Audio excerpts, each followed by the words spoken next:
último bloque en Algo con R. Se encuentra ya en el estudio Lucía Espinheira, que ella es economista, próxima a ser magíster en sociología, integrante de Ecofeminita, y le pedimos que venga porque próximamente, este miércoles, en la Fundación Rosa Luxemburgo, donde Ecofeminita durante todos los miércoles de este mes está dando talleres de economía feminista, es la encargada de enseñarnos sobre justicia fiscal. Y tanto viene hablando el gobierno de la mora y las excusas y todo, que está bueno profundizar algo más en el tema. ¿Cómo estás, Lucía? Hola, ¿todo bien? Todo muy bien por aquí. Y feliz de tenerte nuevamente en este estudio de La Tribu. Gracias, un placer. Che, en la definición de justicia fiscal, ¿cómo empezás a hacernos saber de qué se trata? Bueno, en realidad nosotras se habla mucho de fiscalidad y yo creo que a veces son palabras difíciles innecesariamente, ¿no? Sí. Son los impuestos y los gastos, en definitiva. Claro. Es de lo que vive el Estado. A veces se ha hablado de cómo gestionar una casa y otras... Esas metáforas. Exacto, sí, otras sí. metáforas. Un país es como una casa. La idea es pensar que para que la sociedad funcione, entendemos que el Estado tiene que tener sus recursos, cómo esos recursos se generan, de dónde provienen. Entonces hablamos de impuestos, por supuesto. Vamos a hablar, cuando hablamos de fiscalidad, de que esos impuestos no son, vamos a decir, inocuos, ¿no? Que cómo cobrar no es lo mismo el IVA, que un impuesto a bienes personales, ahora podemos hablar un poquito de eso, pero después también cómo se gastan, cómo se usan esos ingresos del Estado, y que el Estado no solamente le ingresan impuestos, también le ingresa, por ejemplo, deuda. Claro. ¿No? Entonces, desde la economía feminista, desde Ecofeminita como organización, lo que buscamos es hablar de la no neutralidad de estas decisiones políticas, que son armar un presupuesto, no es solo un debe y un haber, una tabla, y hablar de cómo impacta eso en la vida cotidiana de las familias, por ejemplo. Claro, ahí estaría la no neutralidad, que hay un rumbo que se está definiendo, un tipo de país, ¿no? En el momento en el que de dónde recaudamos y a dónde lo ponemos. El mito este de Argentina es el país con más impuestos del planeta, hay 400...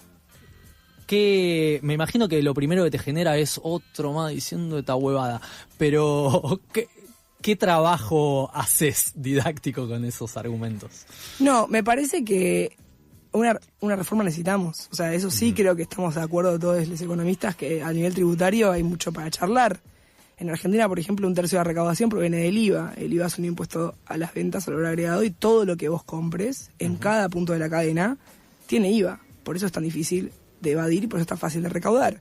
Entonces se entiende el porqué de que, repito, 1/3, 1 de cada 3 pesos de lo que recauda el Estado, provenga de algo que pagamos todos. Cuando dijiste que es muy difícil de evadir, ¿hubo algún gran empresario que hizo una mueca, una sonrisa, como diciendo, ja, eso es para vos, querida? Lo que pasa con el IVA es que vos te das vuelta y te lo cobran, entonces ¿cómo no lo vas a cobrar adelante tuyo, no? O sea, el valor agregado es eso, es yo construyo una silla porque primero hubo unos palitos de madera y antes de los palitos de madera hubo un árbol, y cada persona que vendió ese insumo para adelante tuvo que cobrar IVA porque el de atrás se lo cobró. Eso es lo que hace que sea un mecanismo de control entre la misma sociedad para que el IVA exista. Entonces, ¿por qué decimos que es regresivo el IVA? Porque cuando las familias tienen pocos ingresos, hay una gran parte de esos ingresos que va a consumo, si no todo.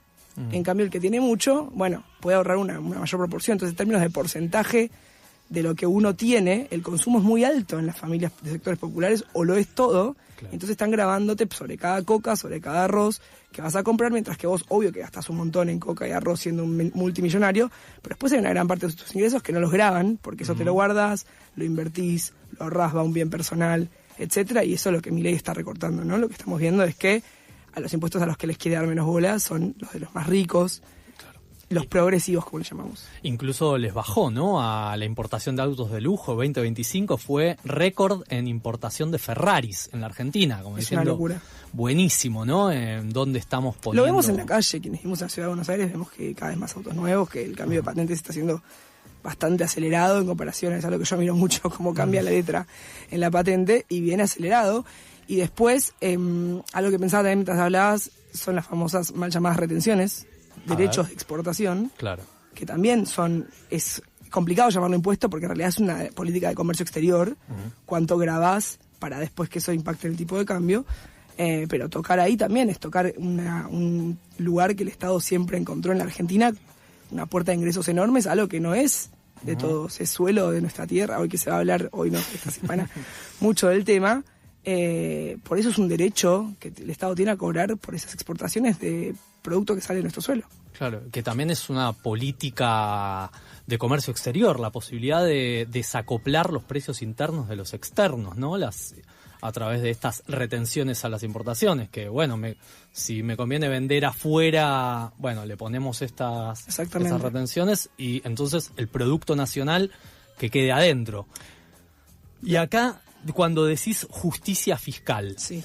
¿Por dónde empezaría una política de economía feminista que tenga proyecto de justicia fiscal? Bueno, en realidad, cuando hablamos de justicia fiscal, hablamos, en América Latina se está hablando mucho, sobre todo en América, vamos a decir, porque los yanquis también están con esto, el tema de que paguen los ricos, ¿no? Eso como bandera y como...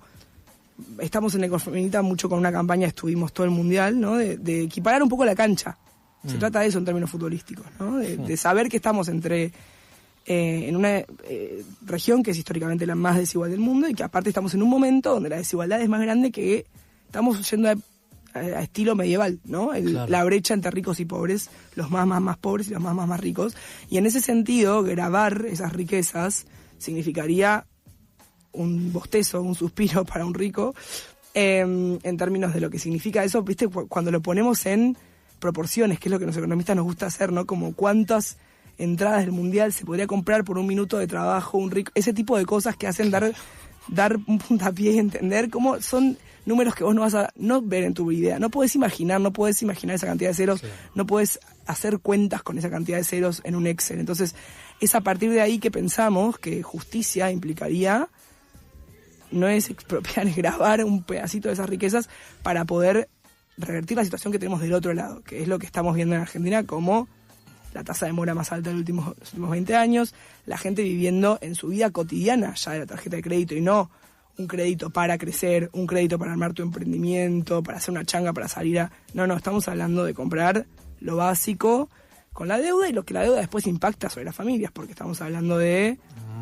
temas de salud mental muy grandes, la vergüenza que implica estar así endeudados, no están sabiendo las personas qué pueden hacer y qué no, pueden quedar presos o no, toda esa pedagogía que estamos teniendo que hacer de la deuda, yo no la vi nunca como economista, como argentina, como nada.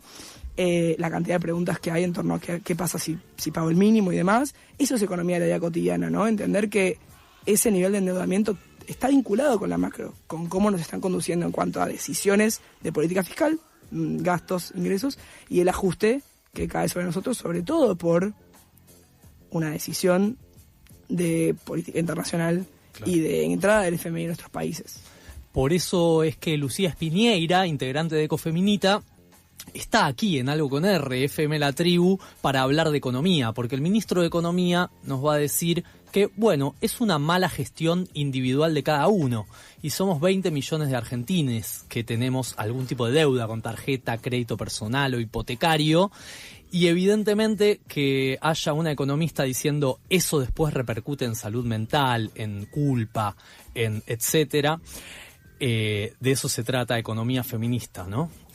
Cuando decimos que hay un porcentaje de la población que está en esta mora, ¿no? Que son más de 6 millones de personas con deudas incobrables de más de un año de atraso, y se habla, bueno, se va a reformar la Carta Orgánica del Banco Central, pero no va a haber ningún tipo de política para eso.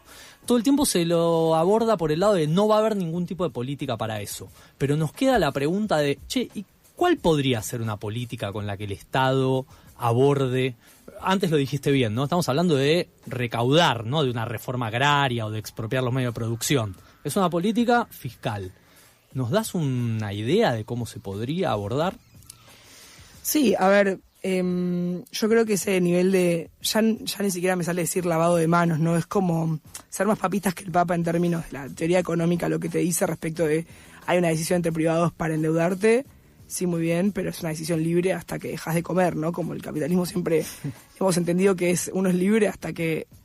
Entonces, ahí es donde a mí me parece que no es que te obliguen a endeudarte, es que te obligan a vivir de una forma muy insalubre en términos de la cantidad de trabajos, el pluriempleo que tiene que existir. Digo, esto viene de muy antes. Entonces, políticas hay miles. Como siempre tenemos la cura y tenemos la prevención.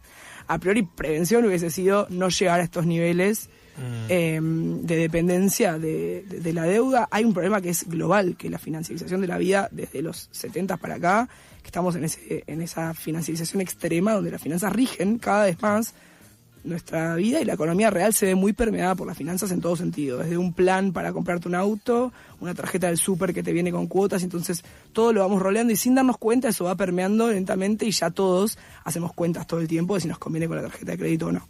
Claro. Después está la tecnología y la fintech, ¿no? Y lo fácil que es un crédito siendo menor de edad con 2 clics, donde antes vos tenías que ir, sentarte, presentar no sé cuántos recibos de sueldo. Entonces hay algo ahí también que yo entiendo y no soy, creo que es como ciego ponerse en un lugar de ir contra todo esto, ¿no? Es algo que nos está pasando y que hay que saber manejarlo, que hubiese estado bueno, más educación obviamente financiera y demás, eso en las personas, pero después también que como economistas pensemos que el mundo cambió y que ya no es el mismo y que no nos podemos oponer a ese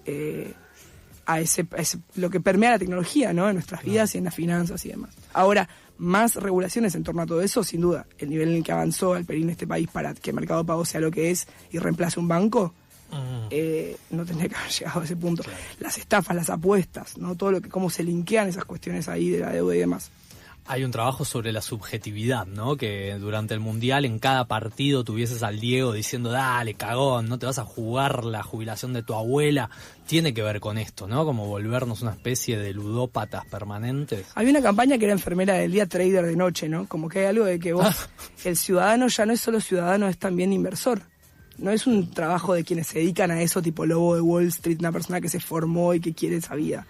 Todos tenemos que saber todo el tiempo qué rinde más, y es la desesperación de que me la estoy perdiendo, no te la pierdas, campeón, ¿no?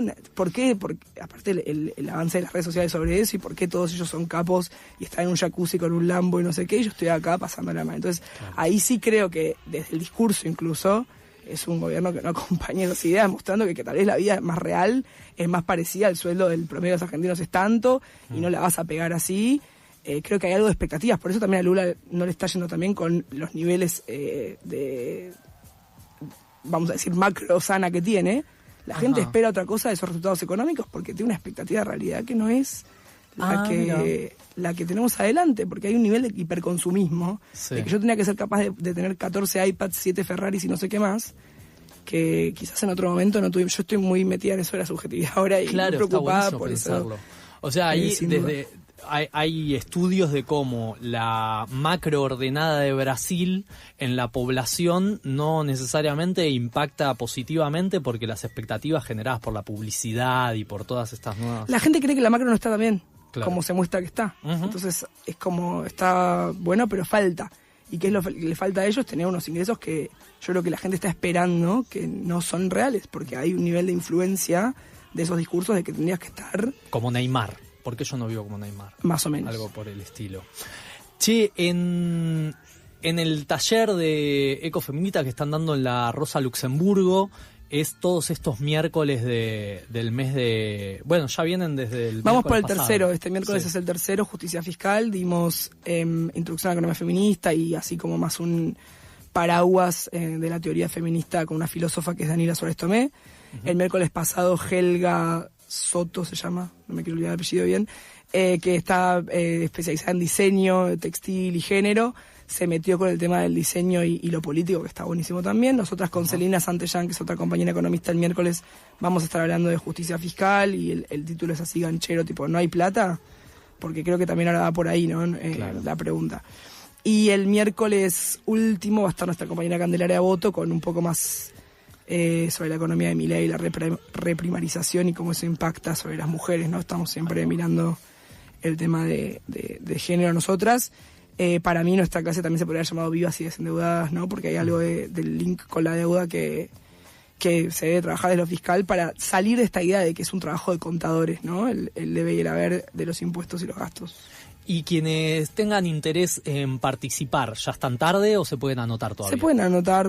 Se pueden anotar para recibir la dirección y venir escribiendo a la página de todos nuestros medios, ¿no? En particular el Instagram, diría yo, de Ecofeminita, pero si no, si entran, buscan Escuela de Invierno Ecofeminita 2026, algo así en Google, tiene que saltar también el link de inscripción.